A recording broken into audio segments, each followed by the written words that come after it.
เอาทักทายสบายดีทุกคนทักทายสบายดียามลังปีใหม่นะทุกคนเลย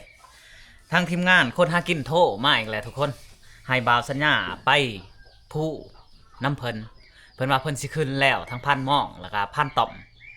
ทั้งอีพอแล้วก็พันท้องแถนนี่เพิ่นขึ้นก่อนแล้วทุกคนเลยแต่ว่าบ่าวสัญญาสิโทรบอกเพิ่นก่อนเพิ่นเสร็จมาโทรมาบ่าวสัญญาก็บ่ได้มีเวลาหับเป็นหยังก็ว่าบ่มีเวลาหับทุกคนบ่าวสัญญาบ่สบายเป็นไข้ได้3วันเลยทุกคน3 วันหลังจากมือปีใหม่มือสุดท้ายเบาสัญญาก็เป็นไข้มาเมื่อวานนี่ถึงไข้หมดมือซักยากินยาก็บ่ดีมื้อนี้ก็คือเก่าทุกคนขาดว่าสิไปหาน้ำหมอให้เขาเจ้ามาซักยาและใส่สโลมให้มื้อนี้เมื่อยแห้งเลยทุกคนสิโทรบอกทางพันหม่องหรือว่าเขาเจ้าขึ้นแล้วบ่เขาเจ้าโทรถามเหยาๆอยู่เพราะว่ามันถึงเวลาเลยนะทุกคนถึงเวลานัดหมายว่าวันที่18นั่นขึ้นผู้มื้อนี้ก็พอดีวันที่18โทรหาเพิ่นบอกเพิ่นก่อนอะโลเป็นอาจารย์มือได้เลยขึ้นผู้มื้อนี่แหละเฮาไปบ่ได้เฮาหันเป็นไข้3 วันแล้วจันเอ้ยโอ้ขึ้นจะแจ็คเลยออกขึ้นจะคนมื้อนี้ฮะคนเดียวอ้าวบัดพันต่อมได้สั่นแจ็คแล้วพันต่อมก็ว่าสิขึ้นวันที่18ได้โอ้เจ้าคือบ่โทรหาเล่าว่าสิย่างขึ้นคนเดียวคือกันโอ้เดี๋ยวสิโทรเบิ่งเพิ่นนะผู้ใดได้หมู่เลยเจ้าก็ได้พันเฮียงได้สั่นบ่ได้ขึ้นบ่พันเฮียงบ่อันในมีไผขึ้นอันในพันจะฮู้ย่าอยู่บ่ย่าที่เฮาถือขึ้นผู้หันค่อยถือมาพี่ย่าตัวได้ยาดีไข่จะฮู้บ่ค่อยสิเปิดกล่องให้เบิ่งแม่ยาเป็นชุดน่ะเด้มันมีลายสุดได้เอามาดูเฮ้ยในโต๊ะโทรทัศน์ฮะ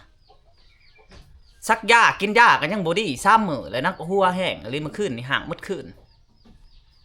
บอกว่ามันไข่ยุ่งบอกคือว่าไปกวดเบิ่งนั่นแล้วว่าสิไปอยู่มื้อนี้บ่อยู่แล้วมันมีก่อนเบิ่งสิเปิดกล่องให้เบิ่งเด้อนี่พันนี่เด้นี่เด้นี่แม่นบ่ยาดีไข่ตัวนี้ฮะนี่ยาชุดยาชุดนั่นยาดีไข่เบิ่งโต๊ะ4 เม็ดนี่ได้สั่นเบิ่งก่อน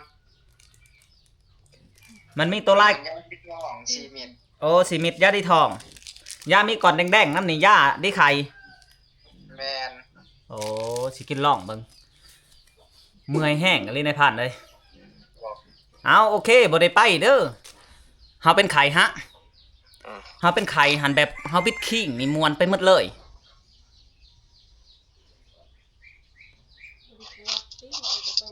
ปวดแล้วกระต้มกระโตปวดโตได้สั่นปวด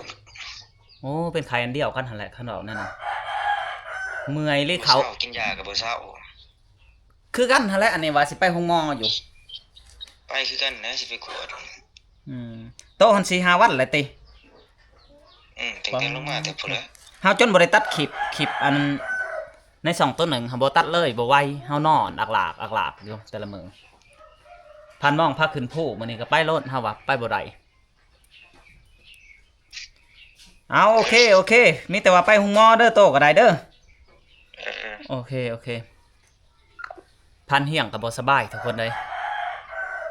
โอ้ยมีแต่ผู้บ่สบายหมดพันเฮียงแล้วก็เบาสัญญาพันต่อมนี่เพิ่นสิพาเบาสัญญาขึ้นผู้มื้อนี้แต่ว่าสิโทรหาเพิ่นก่อนทุกคนฮัลโหลได้ยินบ่ได้ยินเฮาบ่ได้ไปเด้อเฮาเป็นไข้3 วันแหละนเจ็บหัวอยู่เด้นี่พันต่อมเอ้ยเมื่อวานนี่เฮานอนมืดเว้นมืดมือมืดเว้นเมื่อวานนี่ก็ได้ซักยซักยาก็ยังบ่ดีใครสิชื่อลูกกระหอกว่าเฮาได้ลูกกระหอกโอ้ได้ลูกกระหอกอีกเฮานั่นล่ะสิเอาไว้เฮาสิมาเลี้ยงจักโตแหละตัวเดียวแหละอ๋อเอาไว้เฮาเด้อเฮาสิมาเลี้ยงเด้อเฮาสิซื้อเองเอาเลยถ้าบ่มีกระตุกใส่เด้อนั่นนะอันนั้นพันมองหันเพิ่นสิขึ้นมื้อนี้ได้ตัวสิขึ้นนำเพิ่นบ่ฮะสิขึ้นน้ำลังบ่ตัวอยู่ไสเด้นี่ยังอยู่โน่นนิสายอยู่อ๋อเอาโอเคเฮ้ยโอเคเฮาอยากหักเด้นี่ฮะ เค โอเค